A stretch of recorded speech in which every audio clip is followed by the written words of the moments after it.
Bonjour, je vous emmène à la découverte des vestiges archéologiques mis au jour dans le pays des collines et qui concernent les périodes préhistoriques jusqu'à la période romaine. Ce périple est inspiré d'un récent article paru dans un ouvrage collectif consacré au pays des collines et publié par les éditions Wapika.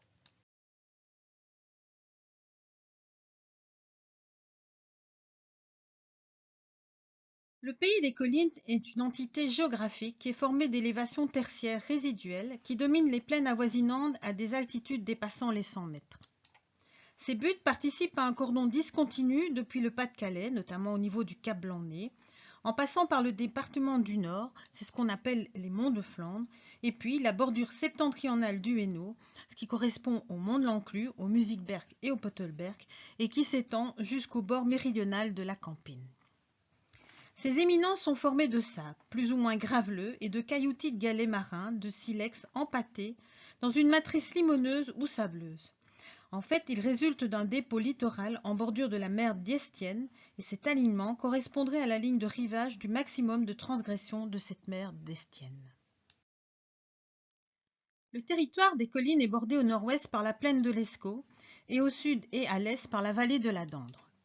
Ce cadre géographique forme une entité administrative dont les limites sont relativement récentes. Il va de soi que la région a participé tout au long de son histoire à des dynamiques qui dépassent ses frontières. Il n'y a donc pas de coupure entre ce qui se passe à Renay et dans les communes qui l'encadrent. Le pays des collines est fréquenté de manière quasi continue depuis le Paléolithique moyen, ce qui nous fait remonter vers 90 000 avant Jésus-Christ. Et cette continuité se fait jusqu'à la période romaine. Seuls les premiers agriculteurs du Néolithique ancien ont préféré s'installer sur les plateaux ondulés de la vallée de la Dendre. De nombreux artefacts témoignent de l'intensité de la diversité de ces occupations, que le montre cette carte, qui est en fait issue de l'inventaire archéologique de l'Agence wallonne du patrimoine. Précisons quand même que déjà au XIXe siècle, il existe un inventaire de ces découvertes qui a été réalisé par Émile Delvaux, et puis cet inventaire a été complété en 1985 par Monique Lessen.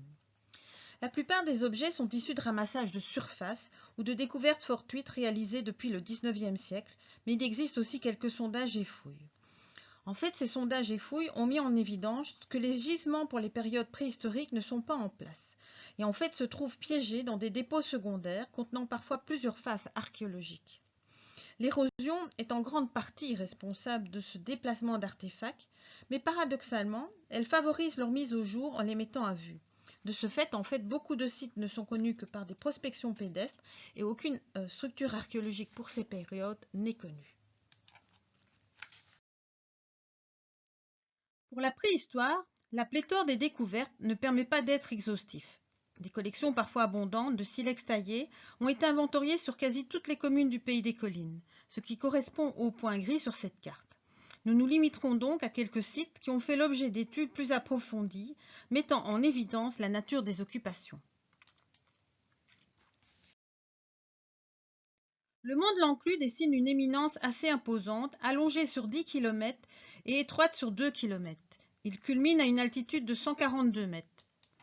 Les découvertes archéologiques se répartissent sur le flanc méridional de cette butte, à la fois sur les communes d'Amougy et de Roire. Les premiers objets sont récoltés en 1913 par l'abbé Ingelben. En 1949, l'industriel tournésien Paul Casse met au jour de nouveaux artefacts et effectue un premier sondage. S'ensuivent des fouilles menées en 1949, 51 et 56 par l'Institut royal des sciences naturelles de Belgique sous la direction de François Tuisselman et Jean de Hazelin. Le site a livré plusieurs milliers d'artefacts en silex qui étaient concentrés dans un remblai d'une poche d'érosion et qui sont datés majoritairement du Paléolithique moyen. Pour cette période, il correspond vraisemblablement à l'emplacement d'un campement en plein air, similaire à ceux mis au jour dans les régions vallonnées de Flandre et du Brabant méridional. L'analyse de ce matériel met en évidence la manière dont l'homme a travaillé le silex pour obtenir des supports d'outils standardisés, tout en adoptant ce débitage selon les dimensions des blocs utilisés. Par ailleurs, s'observe une différence de comportement selon la provenance de la matière première. En effet, les silex locaux connaissent un débitage sur place, tandis que les silex importés arrivent sous forme de produits prédébités. Quelques objets isolés témoignent de l'occupation du site durant la fin du Paléolithique supérieur et au Mésolithique. C'est le cas de ces burins, cette lamelle et ces pointes. Enfin, Un ensemble de lames, pointes de flèche, fragments de hache révèle une occupation durant le néolithique moyen. Ces outils sont pour la plupart réalisés sur un silex exporté de la région de Mons, celui de Spienne notamment. Il faut savoir que les minières de Spienne connaissent dès cette période une exploitation de type industriel et fournissent des matériaux lithiques dans de nombreuses régions du pays.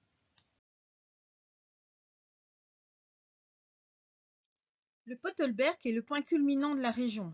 Il se situe à 157 mètres. Les premières découvertes remontent sur cette éminence au début du XIXe siècle lors de travaux de déboisement. En 1850, le notaire Édouard Joly pratique des fouilles sur le versant nord. Puis, en 1888, le géologue Émile Delvaux explore les faces nord-est et nord-ouest. Puis de 1900 à 1906, le garde forestier César Faure récolte encore régulièrement des artefacts en silex. Toutes ces investigations livrent des objets qui sont datés du néolithique. Parmi ce matériel, on retrouve à nouveau des haches et autres pièces qui sont réalisées en silex de Spienne. Entre 1958 et 1962, Jacques de Koning entreprend des fouilles à proximité du relais de la télévision. La surface investiguée couvre 26 mètres carrés et semble bien correspondre à l'étendue du gisement. L'outillage lithique est exclusivement réalisé sur du silex, principalement gris-noir à grains fins, vraisemblablement originaire du Hainaut. Daté du Mésolithique et apparenté au groupe culturel appelé Rhin-Meuse-Schelde, il est caractérisé par l'importance de lamelles à bord abattu très étroites et de pointes à base arrondies. Ces éléments indiqueraient une spécialisation du site qui pourrait être liée à une activité particulière qui semble être la chasse. En 1965, sur le versant sud, Henri Verbessel suit l'exploitation d'une sablière et recueille des milliers d'objets en silex, en grès mais aussi en quartzite, ainsi que 2 tessons de céramique. Il estime que le gisement devait s'étendre à l'époque sur plus de 3 hectares au sommet du Pottelberg et comprendre différents dépôts. Mais vu les circonstances des découvertes, le matériel est mélangé et s'échelonne chronologiquement depuis le paléolithique moyen jusqu'au néolithique.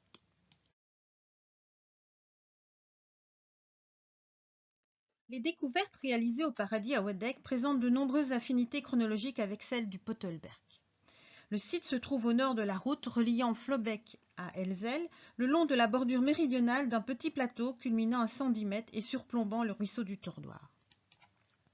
Les premières prospections ont été faites dès 1947 par le docteur de Bloch, mais à partir du début des années 1960 et pendant plus de 30 ans, des récoltes systématiques après les labours ont été effectuées par Jacques van de Wattien.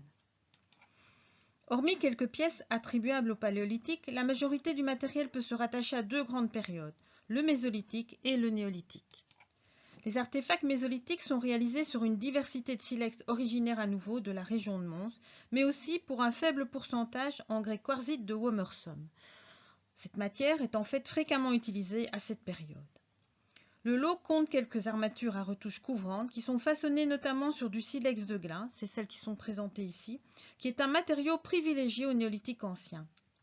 La présence de ce type d'armature ainsi que quelques trapèzes situe l'occupation du site du paradis durant la fin du Mésolithique moyen, dans la zone d'extension du groupe Rhin-Meuse-Schelde déjà identifié sur le Pottelberg.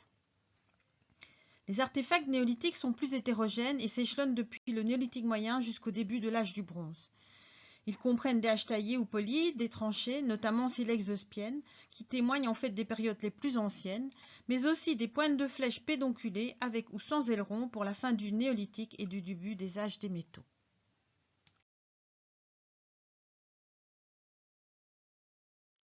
Le site de Dien-Barbelines-Fossé a été découvert en 1984 et exploré en 1991 par une équipe de l'université de Gand.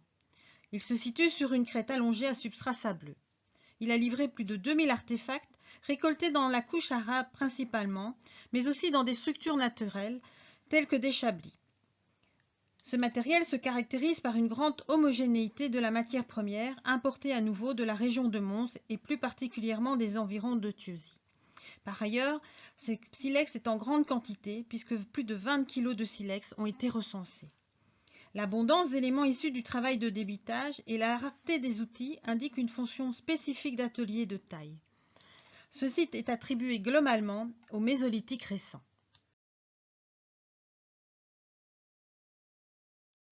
Le site du hameau des Vertefeuilles à Saint-Sauveur est installé au sommet de l'éperon occidental de la colline dite Les Hauts, à une altitude de 120 mètres à 130 mètres. Il a été découvert par prospection par Jacques de Koning en 1958, et puis 2 campagnes de fouilles ont été menées en 1988 et 89 afin de localiser d'éventuelles structures archéologiques. Mais les vestiges exhumés semblent postérieurs à la principale occupation qui est datée du néolithique moyen. Le matériel récolté, qui ne comprend que des artefacts en silex, est assez caractéristique de la culture Mikkelsberg. Haches taillées, tranchées, grattoirs, pointes de flèches. Il s'intègre assez bien dans la zone d'occupation dense de cette époque, connue par des sites de hauteur étendus comme ceux voisins d'Audenarde, de Scoris, du Musikberg ou de Flobeck, dont nous avons déjà parlé.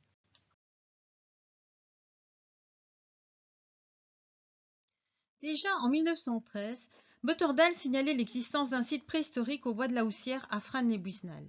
Les lieux furent ensuite prospectés durant plusieurs années par le docteur Brombard et son épouse avant d'être aujourd'hui complètement bâtis.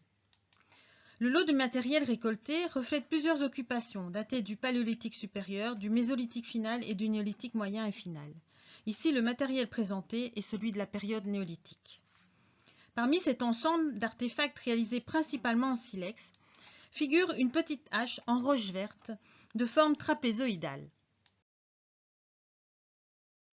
Si l'analyse de la matière première de cet outil n'a pas été réalisée, elle évoque l'exportation de haches polies en jade jadéite qui s'opère durant le 5e millénaire avant Jésus-Christ, depuis les Alpes italiennes et le nord des Apennins, notamment de la région du Mont Viso, vers le nord-ouest de l'Europe jusqu'au Danemark, l'Écosse et même la Bulgarie. Ces lames de hache sont avant tout des objets de prestige, socialement valorisés entre les élites, dans des sociétés totalement inégalitaires où tout un chacun n'a pas accès à cet outil. Une autre lame de hache en jade jadéite a également été mise au jour à La Hamed. Malheureusement, son contexte précis n'est pas connu. Elle a été analysée en 2004 par spectroradiométrie pour en déterminer la provenance lithologique. Cette étude montre que le matériau présente des affinités avec une lame trouvée dans le tumulus de Saint-Michel à Carnac, mais aussi avec des éclats de taille retrouvés dans un abri sous roche au pied du mont Viso en Italie. L'exploitation de ce gisement remonte vers 4671-4389 avant Jésus-Christ, tandis que la lame exhumée sous le tumulus est datée de 4684-4380 avant Jésus-Christ. Il se pourrait que ces objets soient donc issus du même bloc, mais rien ne prouve la stricte contemporanéité de la hache de la Hamed avec le reste. La hache de la Hamed n'est pas le seul produit d'échange à longue distance retrouvé dans la région. Un poignard réalisé sur un silex du Grand Pressigny a aussi été ramassé en surface sur le territoire d'Elzel. Le site du Grand Pressigny, en Touraine, produit des longues lames en silex de couleur brun orangé, dont la diffusion principalement sous forme de poignard s'effectue durant le 3e millénaire avant Jésus-Christ au travers de l'Europe du Nord-Ouest. Un examen typologique récent de la pièce d'Elzel semble montrer que celle-ci provient d'une phase précoce d'exportation qui serait située entre 3000 et 2800 avant Jésus-Christ. Ce type d'objet est généralement découvert dans des sépultures. Il n'est donc pas à exclure que la lame trouvée à Elzel soit issue d'une sépulture non encore identifiée.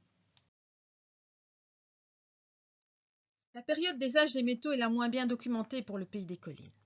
Il faut savoir que beaucoup de découvertes sont anciennes et peu d'études récentes se sont intéressées à ces trouvailles dont les collections sont aujourd'hui fortement dispersées et surtout inaccessibles.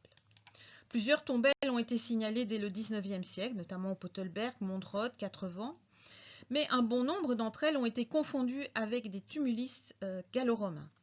C'est le cas aussi pour tout ce qui est sépulture à incinération, qui côtoie parfois des sépultures romaines et dont la distinction n'est pas claire. Les tombelles les plus probantes pour la période du Bronze ancien demeurent dans les Ardennes flamandes voisines, notamment sur le Musikberg à Renay. C'est celle qui est présentée ici sous forme d'un tumulus contenant une sépulture à incinération. Il y en a également sur le versant nord du mont de l'Enclus, sur la commune de Kloisbergen. En 2010-2011, de telles sépultures ont aussi été mises au jour au cœur de Renay, dans un lotissement appelé du Stasteun. On y voit ici les fossés circulaires qui délimitent le tumulus. À proximité du territoire des collines, sur la commune de Rebais, au lieu-dit Couture-Saint-Vaast, Un petit ensemble funéraire remontant au début de l'âge du bronze a aussi été exhumé, et ce, à l'occasion de fouilles préalables à la finalisation du dernier tronçon de l'autoroute A8.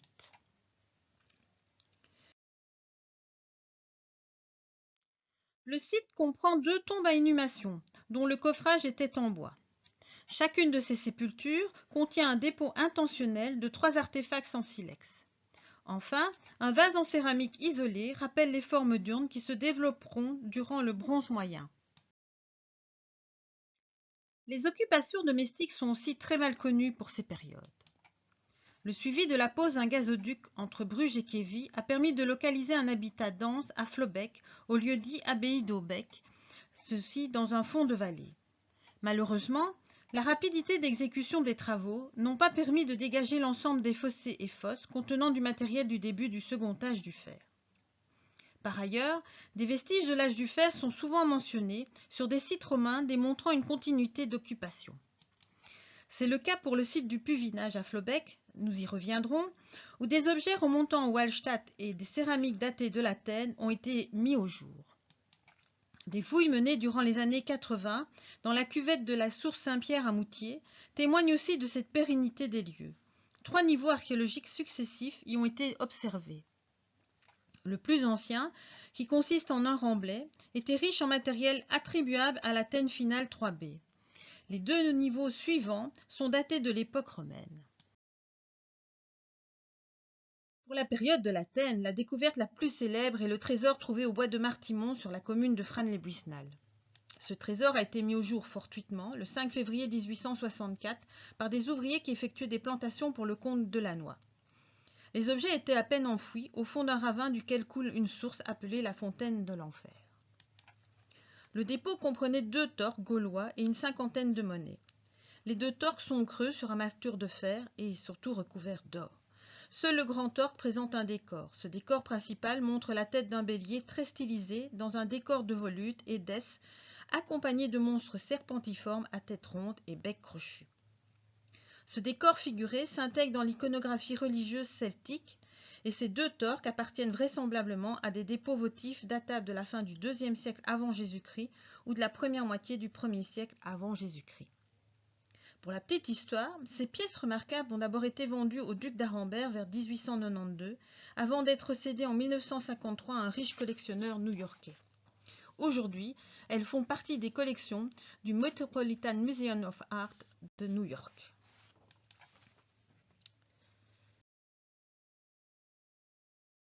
Le pays des collines est traversé du sud vers le nord par la chaussée Brunehaut, qui laisse dans le paysage un tracé rectiligne et continu au travers des communes de Mainvaux, Eudien, La Hamette, Ouadec et Flobeck. Cette voie a été aménagée à l'époque romaine. Elle reliait la capitale de la cité des Nerviens, Bavay, vers le nord de la Gaule en passant par 2 agglomérations romaines, Blicky et Volzec au nord. Au départ de Blicky, prenait naissance une autre chaussée se dirigeant vers la mer du Nord. Son tracé, tout aussi rectiligne, est encore perceptible notamment à Frasnes-les-Buisnal, dans l'enchaînement des rues Foresteau jusqu'au Brinculot. Elle forme la frontière linguistique entre Arc-Tripon, Russény et Renaix. Les 2 axes de communication ne sont pas les seuls à avoir façonné le paysage des collines depuis l'Antiquité. Une étude récente relative à d'importantes occupations romaines mises au jour dans la zone d'activité économique de Guilanguien s'est intéressée aux liens qu'entretenaient ces occupations et le reste du monde romain. D'autant que le site est encadré de 2 voies romaines, celle de Bavay à Volzec, mais aussi celle de Bavay vers As. Les occupations de Guilanguien se situaient à un carrefour d'axes perpendiculaires équidistants depuis l'agglomération de Blicky, mais aussi des 2 chaussées. Ces axes sont en réalité des chemins qui subsistent encore aujourd'hui par leur tracé linéaire. L'un est notamment bien perceptible à Hirschonwey par exemple.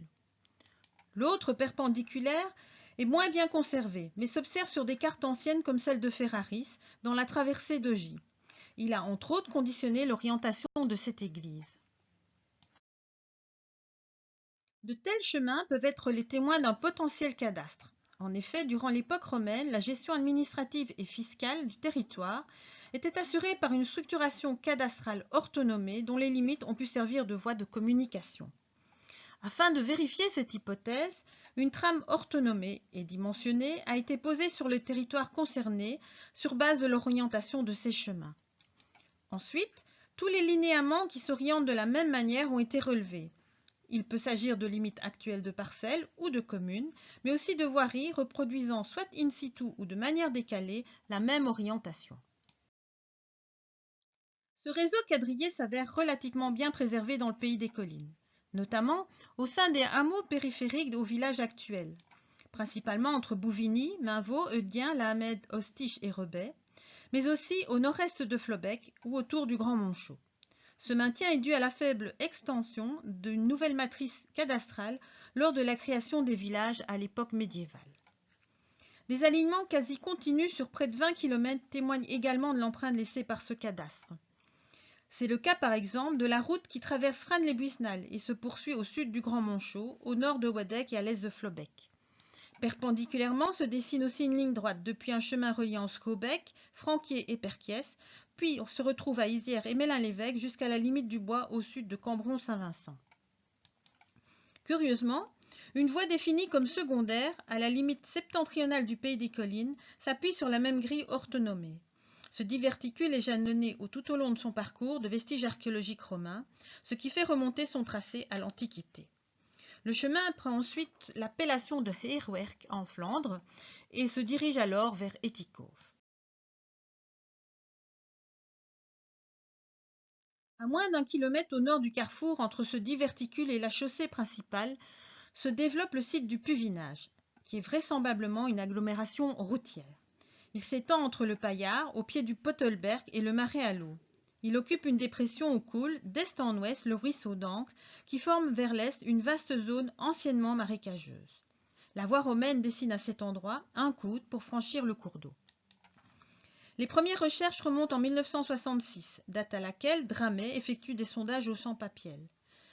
En 1967 et 68, c'est Henri Verbessel qui ouvre une superficie de 4 mètres carrés et fouille plusieurs fosses dépotoirs contenant de la céramique, allant de l'Athènes à l'époque romaine. Dès 1976 et jusqu'en 1982, des recherches systématiques seront menées par le colonel Van der Sande. Ces investigations mettent en évidence des tronçons de fossés, formant des axes parallèles autour de la chaussée et d'autres perpendiculaires entre eux. Outre quelques fosses, un puits a aussi été fouillé. Il descend à 7,20 m de profondeur. Il est façonné de moellons de grès calcaire local sur une hauteur de 5,90 m, puis présente un cuvelage quadrangulaire en bois qui est préservé sur 1,30 m de haut. Une datation radiocarbone a été réalisée sur ces éléments en bois et fournit une date comprise entre 80 et 50 avant Jésus-Christ. La datation globale de l'occupation est procurée par l'abondant matériel recueilli évidemment dans ce puits, mais aussi dans les fossés. Elle s'échelonne du 1er siècle avant Jésus-Christ jusqu'au 3e siècle après Jésus-Christ. Parmi les objets recueillis dans le puits figure une pièce exceptionnelle, une enseigne d'éphébie. Elle était enfouie dans le puits, déjà remblayée sur 2,20 m et était protégée par une paire de meules. Elle aurait été déposée à cet endroit à la fin du IIIe siècle ou au début du IVe siècle.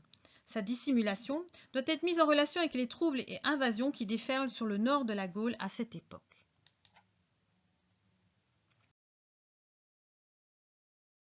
L'enseigne est composée d'une tige de laiton doré, pourvue d'une douille à la base pour son emmanchement sur une hampe de bois. Par sa légèreté et son raffinement, la composition primitive peut être datée du 1er ou du 2e siècle après Jésus-Christ et avoir été fabriquée soit dans un atelier anatolien, syrien ou alexandrin.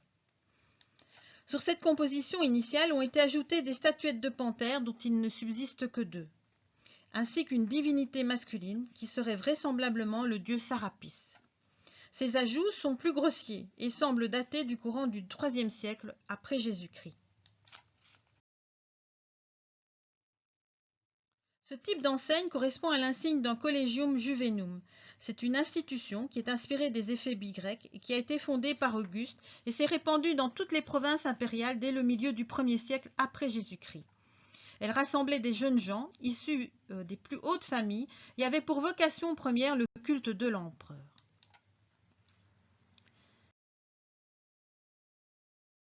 Il est vraisemblable qu'elle avait son siège à Blicky, qui est une bourgade romaine d'importance et qui disposait d'un sanctuaire dont les équipements pouvaient répondre à la pratique cérémoniale et processionnelle du culte impérial, mais aussi par la suite voir le développement de cultes orientaux comme celui de Sarapis.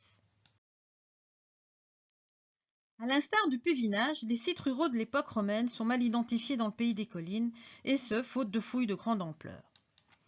La présence en surface de matériaux de construction, dont des tuiles plates qui sont typiques de cette époque, associées à des tessons de céramique ou autres objets, sont souvent les seuls témoins de ces occupations. Quelques fondations ont été mises au jour, dont certaines ont été attribuées à des villas. C'est le cas notamment au Bois-Saint-Martin, à Frasnes-les-Buisnales, où un bâtiment ayant livré du matériel daté de la fin du IIe siècle et du IIIe siècle a été repéré. Il en va de même à Russény, où des fondations ferrugineuses ont été mises au jour. Mais la faible superficie appréhendée ne permet pas d'affirmer l'existence de ce type de domaine agricole, à savoir des villas. De plus, les recherches récentes en la matière ont démontré la diversité des implantations dans les campagnes durant l'Antiquité. On en veut pour preuve aussi 2 sites explorés partiellement préalablement à l'aménagement du dernier tronçon de l'autoroute A8 qui ont mis en évidence un habitat romain, rural, construit dans la tradition indigène. En effet, sur les sites d'Ostich-Pidbec et Ostich-Bovigny-Couture-des-Sarres, des fossés, trous de poteaux et fosses dévoilent des ensembles fossoyés à vocation agricole. Le premier établissement est daté du 1er siècle après Jésus-Christ et le second de la fin du 1er et du 2e siècle après Jésus-Christ. Ces mêmes travaux ont permis d'explorer une imposante fosse d'extraction de limon à Mainvaux-Finteau. L'exploitation de cette carrière et des fosses qui l'entourent se situe entre la deuxième moitié du 1er siècle après Jésus-Christ et la fin du 2e siècle après Jésus-Christ. Enfin, ces interventions préventives liées à la finalisation de l'autoroute A8 ont également détecté une petite nécropole à incinération située entre les 2 sites d'habitat d'Ostich au lieu dit Chêne-Saint-Pierre. Elle comprend 2 petites fosses quadrangulaires renfermant les restes de bûchers et de très peu de mobilier. Ce n'est pas la seule trace d'aire funéraire qui a été mise au jour dans le pays des collines, que du contraire, de nombreuses sépultures ont été mises au jour. La plus vaste nécropole explorée est sans conteste celle du bois Saint-Pierre. Ce bois, d'environ 200 hectares, appartenait jadis à la commune d'Elzel, où il s'étendait sur les hameaux de la Haute, du Breug et de la Cocambre. Ces derniers ont été cédés à la Flandre en 1962 suite aux querelles linguistiques de l'époque, évitant ainsi à Elzel le statut de commune à facilité. Le bois était longé au nord-est par la voie romaine secondaire rejoignant Etikov. La plupart des découvertes ont été réalisées suite au défrichement de cette zone. Les recherches ont été menées intensivement par Édouard Joly dès 1839 et jusqu'en 1850. Elles ont livré assez bien d'objets, témoins d'un habitat, mais aussi une grande quantité de vestiges issus de sépultures. Édouard Joly lui-même estimait à 322 le grand nombre de tombes ainsi exhumées. Celles-ci sont composées d'un mobilier variable, allant d'une à plusieurs céramiques, dont une pouvant recueillir les os calcinés du défunt, accompagnés parfois de fibules, perles, vases en verre. Quelques monnaies ont également été retrouvées. Elles appartiennent au règne successif des empereurs Trajan, Adrien, Antonin le Pieux et Marc Aurèle, calant ainsi la chronologie de ce complexe funéraire entre les années 98 et 180 après Jésus-Christ. Dans quelques cas, le mobilier est recouvert d'une pierre plate ou d'une tuile ou encore se retrouve dans une loge formée de dalles en pierre. Ces pratiques funéraires sont conformes à celles de la Gaule du Nord et similaires à celles observées dans les sépultures isolées recensées dans le pays des collines, comme celle présentée ici provenant de Flobec.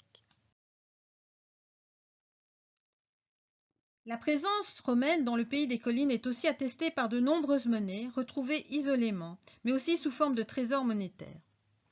Beaucoup de ces découvertes signalées à l'époque ont aujourd'hui été disséminées, voire vendues. C'est le cas du dépôt mis au jour en 1912 lors des travaux de construction du vicinal reliant Attaflobec à la limite des communes de Lahamed et Wodek. Il fut divisé alors entre les 7 ouvriers qui œuvraient sur place. Par chance, un lot a été acheté par Raoul Warroquet en 1913 et se trouve aujourd'hui au musée de Marimont. Il compte encore 105 pièces qui sont présentées ici. La monnaie la plus ancienne a été frappée en 196 après Jésus-Christ et les plus récentes ont été mises à Lyon en 258-259. Tout comme l'enseigne d'Éphébie, L'enfouissement de ces trésors semble lié aux troubles politiques et aux invasions qui affectent le nord de la Gaule durant le dernier tiers du IIIe siècle. À côté de tous ces trésors monétaires, il demeure une découverte remarquable, effectuée le 19 février 1867 par le bûcheron Boucaud, lors d'un défrichement sur le versant sud-ouest du Pottelberg. Il s'agit d'un coffre en bois dont les garnitures en bronze étaient bien préservées. Il contenait une panoplie impressionnante d'outils en fer et en bronze, destinés aux travaux agricoles et sylvicoles, d'instruments à usage domestique et artisanal, de pièces d'ameublement, de huisseries, d'harnachements et d'attelages, ainsi que des équipements militaires et cynégétiques. Au sein de ces objets se trouvaient aussi 2 statuettes en bronze. Celle qui est présentée ici représente une victoire ailée debout sur un globe. Une autre était un Cupidon à tête laurée pourvu d'un carquois et d'une torche. L'ensemble de cette collection est daté après le dernier règne des Antonins.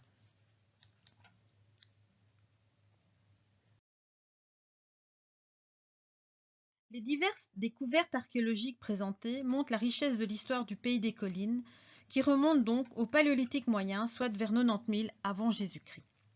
De nombreux sites ne sont révélés que par des objets ramassés en surface ou ont fait l'objet d'investigations néanmoins très limitées.